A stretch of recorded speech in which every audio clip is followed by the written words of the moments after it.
టాలీవుడ్లో టాలీవుడ్లో కాదు, పాన్ ఇండియా లెవెల్లో కూడా ఒక ప్రభంజనం సృష్టిస్తూ కూడా ఒక అల్లకల్లోలం అనేది కూడా రాత్రి సృష్టించారు. అది ఎవరో కాదు, డ్రాగన్ మూవీ గ్లిమ్స్. అది కూడా ఎన్టీఆర్ గారు బర్త్డే స్పెషల్గా రిలీజ్ చేసిన ఈ గ్లిమ్స్ ఉంది భయ్యా. నేను చెప్పడం కంటే దీని గురించి ఇంకా డీటెయిల్గా చెప్పడానికి మనతో పాటు కూడా సీనియర్ ఫిల్మ్ క్రిటిక్ అయిన ధీరజ్ అప్పాజీ గారు మనతో పాటున్నారు. మరి అప్పాజీ సార్తో మాట్లాడదాం, అడిగి తెలుసుకుందాం ఇంకా మనకు తెలియని hidden details. Hi sir. Hi Chanakya sir. అర్ధరాత్రి అల్లకల్లోలం అంటే ఇదేనేమో సార్. ఎప్పుడైనా కానీ ట్రైలర్లు కానీ టీజర్లు కానీ అన్ని రిలీజ్ చేసేది మార్నింగ్ మంచి పీక్ టైంలో రిలీజ్ చేస్తారు. అర్ధరాత్రి రిలీజ్ చేసిన ఉన్న నిద్రను చెడగొట్టేలా ఉంది సార్. అవును, చాలా ఎక్స్ట్రాడనరీగా ఉంది. 4 minutes కదా, 4 minutes 39 seconds. అంటే నెక్స్ట్ ఇయర్ జూన్ 11వ తారీఖు రిలీజ్ కదా, నెక్స్ట్ ఇయర్ 2027లో. అప్పటి వరకు కూడా ఫ్యాన్స్ కి సరిపోద్ది అన్న రేంజ్ లో ఉంది. ఎప్పుడైనా వాళ్ళకి చిన్న లో మూమెంట్ ఏదైనా ఉంటే ఇది ఒకసారి చూస్తే అయిపోద్ది. ఎన్టీఆర్ ఫ్యాన్స్ కి, ఎన్టీఆర్ ఫ్యాన్స్ అనే కాదు అందరూ కూడా విపరీతంగా మెచ్చుకునేలాగా ఎంజాయ్ చేసేలాగా ఉంది. అంటే చాణిక్య ఈ సినిమాకి సంబంధించి చాలా ఊహాగానాలు. ఎన్టీఆర్కి ప్రశాంత్ నీల్కి కొంచెం క్రియేటివ్ డిఫరెన్స్ వచ్చాయని, అలాగే మైత్రి మేకర్స్కి డైరెక్టర్కి హీరోకి మధ్య కొంత బడ్జెట్ పరంగా కొంత డిస్కషన్స్ జరిగాయని చెప్పి బడ్జెట్ని కుదించారని, సబ్జెక్ట్ మార్చారని, ఇలా రకరకాల ఊహాగానాలు మనం సోషల్ మీడియాలో చూసాం. అంటే యాక్చువల్గా ఈ సమ్మర్కి రిలీజ్ అవ్వాల్సిన సినిమా ఇది.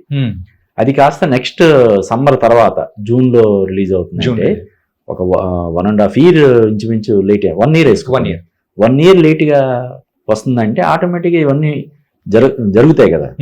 లేనిపోని ఊహాగానాలన్నీ కూడా తెర మీదకి రావడం అనేది సహజం. అలాగా దీనికి చాలా నెగిటివ్ ఇది స్ప్రెడ్ అయింది.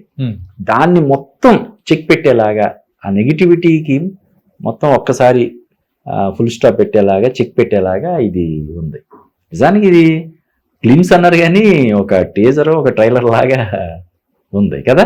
ఇదే ఇలా ఉందంటే రేపు పొద్దున్న రిలీజ్ అయ్యే ట్రైలర్స్ అవి ఎలా ఉంటాయి అన్నది అసలు మనం ఊహ కూడా అందం. అంటే కేజీఎఫ్ తోటి ఏదైతే మ్యాజిక్ క్రియేట్ చేశాడో ప్రశాంత్ నీల్, దాన్ని మించి క్రియేట్ చేయడానికి, రీక్రియేట్ చేయడానికి అతను సన్నద్ధం అవుతున్నాడని మనకి తెలుస్తుంది. ఈ డిలే అంతా కూడా దీనికోసం, దీని పర్ఫెక్షన్ కోసం, దీన్ని ఇంకా సూపర్ బెటర్మెంట్ తీసుకురావడం కోసం జరిగిన దీనిలాగా ఇప్పుడు మనకు అర్థం అవుతుంది. కేజీఎఫ్ లో అయితే బంగారము, సలార్ లో అయితే ఫ్రెండ్ కోసము ఆ సింహాసనంలో కూర్చోబెట్టడము, దానిల కోసం. ఇక్కడ హెరాయిన్ తీసుకొని వచ్చారు. నీల్ గారికి అంటే ఇవన్నీ యూనివర్సల్ పాయింట్స్. ఫ్రెండ్షిప్ అనేది యూనివర్సల్ కదా, దానికి ప్రాంతాలు, భాష భేద ఏమి ఉండవు కదా. అలాగే గోల్డ్, పర్టికులర్గా ఇప్పుడు గోల్డ్ గురించి ఎంత జరుగుతుందో మనం చూస్తున్నాము. అలాగే ఈ సినిమాలో అంటే అంతకు ముందు యుద్ధాలు జరిగిన ఉన్నాయి. దీనికోసం, ఈ హెరాయిన్ ఇటువంటి దానికోసం అంతకుముందు యుద్ధాలు జరిగిన దాఖలాలు ఉన్నాయి కదా.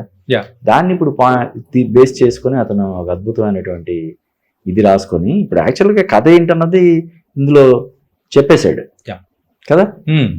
ఇంకా దాన్ని ఎలా తీస్తాడు, ఈ 4 నిమిషాల నిడివిలో చెప్పినటువంటి దీన్ని ఒక 2.5 గంటల సినిమానో లేదంటే 3 గంటల సినిమాగా ఎలాగ దాన్ని తెరకెక్కిస్తాడు అనే దానికోసం ఇప్పుడు అందరూ ఆత్రంగా ఎదురు చూసేలాగా, అంటే ఇప్పటికే ఉన్న అంచనాలు మరింత పెరిగేలాగే చేశాడని మనం చెప్పొచ్చు. కానీ సార్ ఇందులో ఇంకొకటి మాట్లాడుకోవచ్చా, జస్ట్ ఊహాగానంగానే దురంధర్ 1 and 2 కేవలం ఒక 6 నెలల గ్యాప్ లోనూ వచ్చి ప్రపంచాన్ని సృష్టించాయి. సో ఆ కైండ్ ఆఫ్ లో ఈ 1 year లేట్ చేయడము, సో డ్రాగన్ లో కూడా 2 parts ఉండే అవకాశాలు ఏమన్నా ఉంటాయంటారా? అంటే మరి ఇప్పటి వరకు అతని ట్రాక్ రికార్డు చూస్తే కేజీఎఫ్ 1, 2, ఇప్పుడు సలార్ వచ్చింది, నెక్స్ట్ సలార్ 2 అంటున్నాడు. అలాగే అంటే ఇది అంత పెద్ద క్యాన్వాస్ ఉన్నటువంటి సబ్జెక్ట్ ఇది. డెఫినెట్ గా నువ్వు అన్నట్టు ఈ 1 year డిలే అన్నది ఒకేసారి దురంధర్ లాగా, దురంధర్ కూడా అంతే కదా, ఒకేసారి తీసేసి జస్ట్ 3 నెలల వ్యవధిలో Part 2 రిలీజ్ చేశారు. అలా కూడా చేసినా ఆశ్చర్యం లేదు. ఇది Part 1 రిలీజ్ అయినటువంటి ఒక 3-4 నెలల్లోనే, అంటే ఇది కొత్త ట్రెండ్ కదా, దురంధర్ కొత్త ట్రెండ్ క్రియేట్ చేసింది. జనరల్ గా సీక్వెల్ అంటే 1 సంవత్సరం తర్వాత 2 సంవత్సరాల తర్వాత రావడం అనే దాన్ని కాకుండా ఒకేసారి మొత్తం తీసేసి ఇది రిలీజ్ అయినటువంటి 3 నెలల గ్యాప్ లో సీక్వెల్ దురంధర్ 1 లోనే దురంధర్ 2 ఎప్పుడు వస్తుందో అనౌన్స్ చేశారు లాస్ట్ లో ఎస్ సార్. కదా. అలా కూడా చేసినా ఆశ్చర్యం లేదు. ఎందుకంటే ఆ ట్రెండ్ అనేది చూస్తూ ఉంటే Yeah. మీరు అన్నట్టు చాలా పెద్ద క్యాన్వాస్ ఉంది. అవును. అంటే ఒక పక్క ఏమో ఆఫ్ఘన్ కంపెనీ, ఇంకోటేమో గోల్డెన్ ట్రయాంగిల్ కంపెనీ. ఈ గ్లిమ్స్ లో కంప్లీట్ గా ఆఫ్ఘన్ ట్రేడింగ్ కంపెనీ గురించి మాత్రమే చెప్పారు. అవును. ఇంకొక దాని గురించి మాత్రం అస్సలు ఊసే ఎత్తలేదు. అదే నిజంగా అంటే చాలా పెద్ద స్కోప్ ఉన్న సబ్జెక్టు. ఇంకా ఆర్టిస్టులు అందరూ కూడా అద్భుతమైనటువంటి ఆర్టిస్టులు. ఇప్పుడు అనిల్ కపూర్ కానీ వీళ్ళందరూ, అమ్మాయి హీరోయిన్ కూడా రుక్మిణి వసంత కూడా చాలా టాలెంటెడ్. Yeah. అందువల్ల డెఫినెట్గా నువ్వు అన్నట్టు దీన్ని 2 భాగాలుగా కూడా తీసుకొచ్చినా కూడా మనం ఆశ్చర్యపోవాల్సిన ఇది లేదు. పైగా ఈ డిలే కారణం అది అయ్యి ఉండొచ్చు.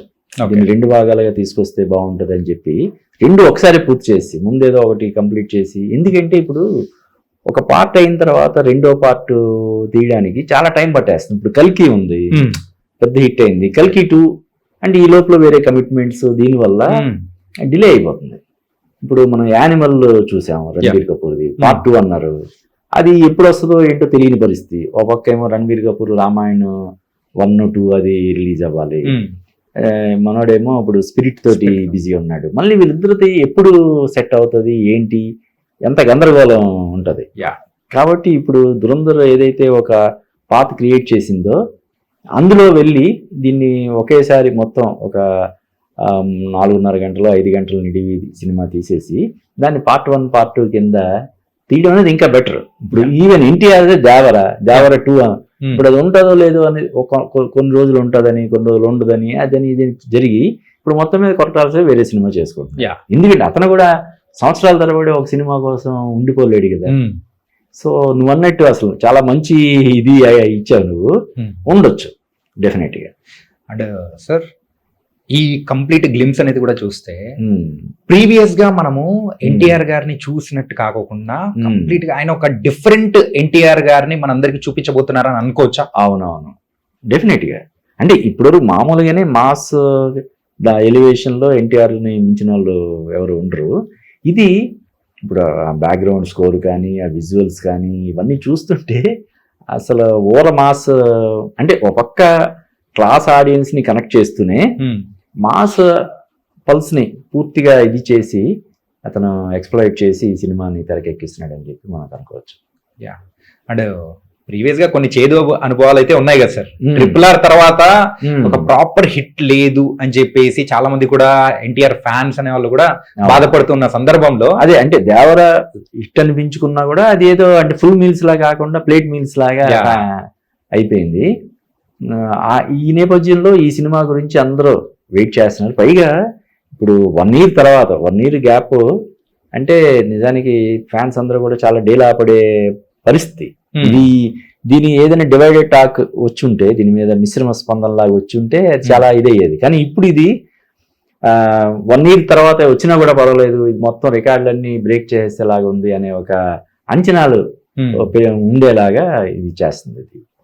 ఈ గ్లిమ్స్ చూసిన తర్వాత అంటే కొంతమంది విమర్శకుల దగ్గర నుంచి వినిపిస్తున్న మాట ఏంటంటే, KGF చూసాము, సలార్ చూసాము, సేమ్ అదే చూసినట్టే ఉంది తప్ప వేరే దానిలో ఏం కొత్త ఏం లేదు అని అంటున్నారు కదా. మరి దాని గురించి మీరు ఏమంటారు? అంటే చానికి ఇప్పుడు ఒక డైరెక్టర్కి ఒక స్ట్రెంగ్త్ అనేది ఉంటుంది. ఉదాహరణకి K. విశ్వనాథ్ గారు, అప్పట్లో ఆయన మీద కూడా విమర్శలు వచ్చేవి. ఈ స్వాతి ముత్యం, సాగర సంగమం, శంకరాభరణం ఇలాగే అయితే డ్యాన్స్ లేకపోతే సింగింగ్ లేకపోతే ఇంకోటి ఇదే ఉంటుంది అని చెప్పి. కానీ ఆయన స్ట్రెంగ్త్ అది.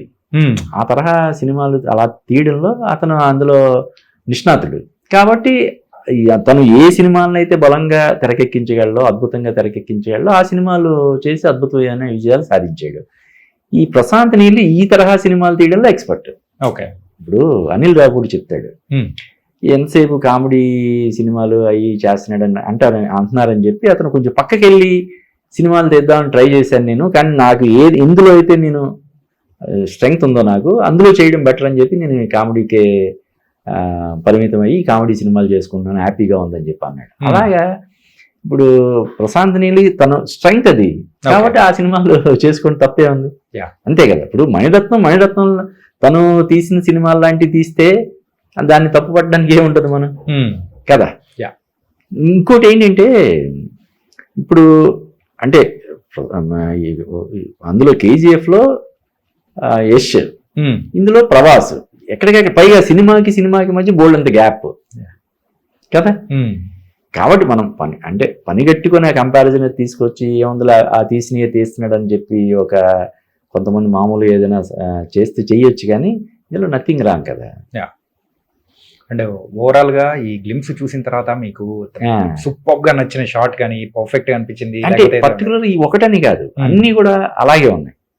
ప్రతి షాట్ కూడా, ప్రతి విజువల్ కూడా అసలు చాలా మెస్మరైజింగ్ గా, చాలా ఎక్స్ట్రాడినరీగా ఉంది. అందుకనే ఇప్పుడు చాలా తక్కువ టైంలోనే మిలియన్స్ ఆఫ్ వ్యూస్ దానికి వస్తున్నాయంటే కారణం అదే. నువ్వు అన్నట్టు నువ్వు లీడ్లోనే ఎంత ఎగ్జైట్ అవుతూ చెప్పావు కదా. అంటే రియల్ బర్త్డే గిఫ్ట్ ఇది ఎన్టీఆర్కి. అసలు మామూలు ఇందాక నేను చెప్పినట్టు ఇప్పటివరకు ఈ ప్రాజెక్ట్ మీద రకరకాల ఊహాగానాలు ఏవైతే చెలరేగుతూ వచ్చాయో వాటన్నిటికీ ఫుల్ స్టాప్ పెట్టేసి ఒక చెక్ పెట్టేసి ఆడియన్స్ మైండ్ అంతా కూడా ఒక ట్యూన్ చేసి మళ్ళీ ప్రశాంత్ నీల్ నుంచి ఒక అద్భుతమైనటువంటి సినిమా రాబోతుంది. ఎన్టీఆర్ ఈ సినిమాతో మళ్ళీ చాలా పెద్ద బ్లాక్ బస్టర్ కొట్టబోతున్నాడు, అందువల్ల ఇంత గ్యాప్ వచ్చినా కూడా ఏం పర్వాలేదు అని అందరూ ఫిక్స్ అయ్యేలాగా గ్లిమ్స్ ఉందని మనం చెప్పవచ్చు. అసలు డ్రాగన్ అని వినగానే ఇంకొకటి ఏంటంటే టైటిల్ కూడా ముందు నుంచి డ్రాగన్ అనేది చాలా రోజులుగా ప్రచారంలో ఉన్నా కూడా అఫీషియల్ గా లేదు. ఇప్పుడు అఫీషియల్ గా కూడా దాన్ని అనౌన్స్ చేసినట్టు. అంతకుముందు డ్రాగన్ అనే పేరుతో ఒక తమిళ సినిమా వచ్చి అది దానివల్ల మళ్ళీ అదే టైటిల్ పెడతారా మార్చుతారా అనే కొన్ని ఇది వచ్చినాయి అనుమానాలు కొంత తావిచ్చేలాగా ప్రచారం జరిగింది. ఇప్పుడు దానికి కూడా తెరపడిపోయింది. అంటే ప్రదీప్ రంగనాథన్ ఎక్కడ, ఎన్టీఆర్ ప్రశాంత్ నీల్ కాంబినేషన్ సినిమా ఎక్కడ కదా. పైగా ఇప్పుడున్న పరిస్థితుల్లో ఏంటంటే యూనివర్సల్ టైటిల్ కావాలి, అటు హిందీ కానీ తమిళ్ కానీ కన్నడ. పైగా ఇప్పుడు మన సినిమా ఇండియాకి మాత్రమే పరిమితం అవ్వట్లేదు, వేరే వేరే దేశాల్లో కూడా రిలీజ్ అయ్యే పరిస్థితి ఉంది. అందుకని ఏరికోరి ఆ టైటిల్స్ పెట్టడమే పెద్ద టాస్క్ లాగా అయిపోయింది. ఇప్పుడు ప్రభాస్ సినిమాకి స్పిరిట్ అని పెట్టినా, ఎన్టీఆర్ మన అల్లు అర్జున్ సినిమాకి ఆ టైటిల్ పెట్టినా కూడా రీజన్ ఏంటంటే రాకాస అనే టైటిల్ పెట్టినా కూడా రాక అనే టైటిల్ పెట్టినా కూడా రీజన్ ఇది.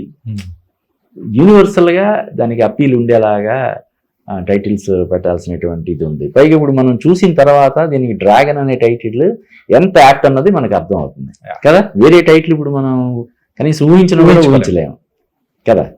సో డెఫినెట్గా డ్రాగన్ అనే సినిమా ఎన్టీఆర్ కెరీర్లో బిగ్గెస్ట్ బ్లాక్ బస్టర్ అవుతుందని చెప్పి మనం చెప్పడానికి ఏమాత్రం మనం సంకోచించాల్సిన అవసరం లేదు. కానీ ఈ సందర్భంలో మాత్రం ఒకటి చెప్పాలనుకుంటున్నాను సార్, ఏంటంటే ఏ హీరోకి రాని ఒక అరుదైన గ్లిమ్స్, అది కూడా ఒక హైప్ ఎన్టీఆర్ గారికి ఈ మూవీ ద్వారా వచ్చిందేమో అనిపించింది సార్. ఒక డిఫరెంట్ కిక్. అదే చెప్పాను కదా, ఆ అవసరం కూడా ఉంది ఈ సినిమాకి. అటువంటి అద్భుతమైనటువంటి గ్లిమ్స్ ని రిలీజ్ చేయాల్సినటువంటి అవసరం ఉంది. ఎందుకంటే మరి ఇప్పటివరకు వచ్చిన నెగిటివ్ ఇదంతా కూడా దానికి పారదోలాలంటే నెగిటివిటీని ఇటువంటి అద్భుతమైనటువంటి గ్లిమ్స్. పైగా గ్లిమ్స్ అంటే జనరల్ గా 1 minute, ½ minute కూడా గ్లిమ్స్ అంటారు. ఇది ఏకంగా మోర్ దాన్ ఏ ట్రైలర్ కదా. 4.5 minutes అంటే జనరల్ గా 3 minutes అంటే ట్రైలర్ అంటారు. ట్రైలర్ 3 minutes లోపు ఉన్నాయి టీజర్లు. ఇప్పుడు దురంధర్కి 7 minutes ఎంతో ట్రైలర్ రిలీజ్ అయినట్టుంది కదా. 2 కలిపేమో కాదు ఒక ట్రైలరే, అంటే లాంగెస్ట్ ట్రైలర్ అని చెప్పి దానికి ఒక రికార్డు కూడా క్రియేట్ అయింది. అలాగే ఇప్పుడు గ్లిమ్సే అసలు 4.5 minutes అంటే ఇంచుమించు. ఇంకా ట్రైలర్ మనోడు ఏ 10 minutes ట్రైలర్ రిలీజ్ చేయాలి అంతే కదా. సో చూద్దాం మనం. So nice sir. అండ్ బోల్డ్ అని మాకు తెలియని విషయాలు కూడా చాలా చక్కగా చెప్పినందుకు, అండ్ ఎన్టీఆర్ ఫ్యాన్స్ అందరికి కూడా ఒక కిక్ ఇచ్చేలాగా గ్లిమ్స్ అయితే ఉంది కాబట్టి చాలా చక్కటి విశ్లేషణ ఇచ్చారు. Thank you so much. Thank you Janaki.